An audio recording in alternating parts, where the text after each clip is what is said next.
I think blind and visually impaired people that are living and that want to ride are fierce. You have to be some kind of brave to get up there. And so if you're some kind of brave to want to get up there and ride, you have to let us ride and trust us.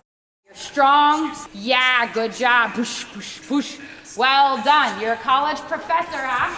Yeah, good. Belly muscles up. Fantastic. There you go. We are not finished. Belly forward. Yes, exactly. Now make this go.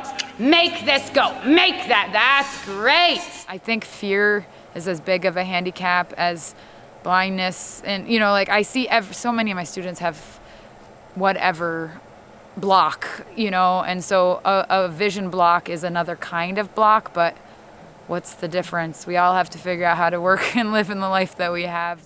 People that ride have to ride. It's not an option. Like, you've got to drive.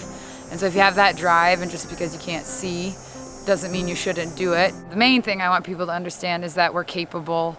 I believe that I'm capable. I believe that Suzanne is capable. I'm the rare dressage trainer and instructor that is also visually impaired. I train from babies all the way to the Grand Prix, and I've been doing it for 20 years professionally. Suzanne and I are both members of the Blind Equestrian Community.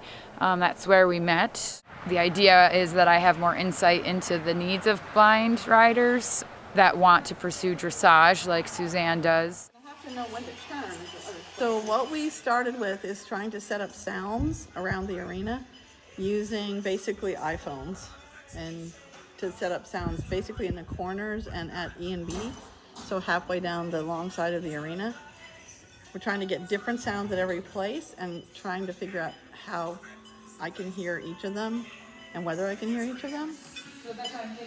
If you're blind or visually impaired and you're trying to, ride in any space, you are missing some of the visual cues that everyone else is getting from their eyesight.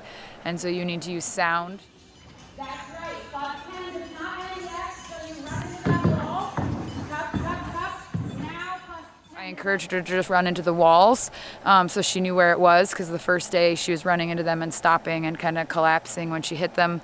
And I just told her I run into the walls confidently, shamelessly, because then I know where I am. And so once she started to just let herself run into the wall and just kept riding for it, that was much more successful.